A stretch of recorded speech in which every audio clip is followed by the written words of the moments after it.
தற்போதைய அரசாங்கம் ஆரம்பித்திருக்கும் கிளீன் ஸ்ரீலங்கா திட்டம் மனிதாபிமானத்தை முதன்மையாக கொண்டு மேற்கொள்ளப்பட வேண்டிய ஒரு திட்டம் என பிரதமர் கலாநிதி ஹரணி அமரசூரிய தெரிவித்தார். நேற்று முற்பகல் நாரக்கன்பட்டியில் அமைந்துள்ள மாவட்ட செயலாளர் காரியாலயத்தில் இடம்பெற்ற கொழும்பு மாவட்ட இணைப்பு குழு கூட்டத்தில் பேசுகையில் அவர் இதனை தெரிவித்தார். கொழும்பு மாவட்டத்தில் வெடிபொருட்களை களஞ்சியப்படுத்துவதற்கான இட ஒதுக்கீடு, பிரதேச சபைகளின் எதிர்கால அபிவிருத்தி திட்டம், சமூக வலுவூட்டல் திட்டங்கள் மற்றும் கிளீன் ஸ்ரீலங்கா திட்டத்தை செயல்படுத்தல் உள்ளிட்ட விடயங்கள் தொடர்பாக இங்கு கலந்துரையாடப்பட்டது.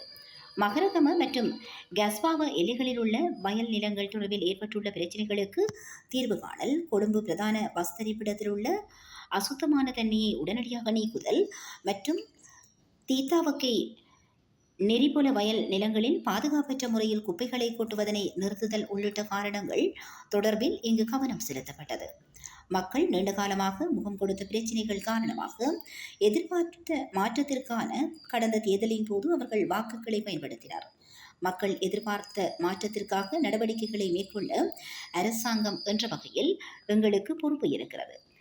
கிளீன் ஸ்ரீலங்கா திட்டம் என்பது சுற்றுச்சூழலை சுத்தம் செய்தல், சட்டத்தை நடைமுறைப்படுத்தல் அல்லது கொள்கைகளை செயல்படுத்துவது மட்டுமல்ல, நடத்தை மற்றும் மனிதாபிமான செயல்பாடுகளில் நற்பண்புகளை ஏற்படுத்த வேண்டும். கிளீன் ஸ்ரீலங்கா ஊடாக எதிர்பார்க்கப்படுவது அனைத்து பிரிவுகளிலும் மறுசீரமைப்பினை ஏற்படுத்துதலாகும். அதற்காக மக்களுக்கிடையில் உரையாடல்கள் ஏற்பட வேண்டும். நீங்கள் இருக்கும் இடத்தில் நீங்கள் ஏற்படுத்த வேண்டிய மாற்றம் என்ன என்பது பற்றி நீங்கள் தீர்மானித்துக் கொள்ளுங்கள். மக்களுக்கு தரமான சேவையை உணர்வுபூர்வமாக வழங்குங்கள். சேவைகள் பற்றி மக்கள் திருப்தி அடைவதே முக்கியமானது. இது சுற்று நிருபங்களை வெளியிட்டு செயல்படுத்த வேண்டிய ஒன்று அல்ல என பிரதமர் மேலும் கருத்து தெரிவித்தார்.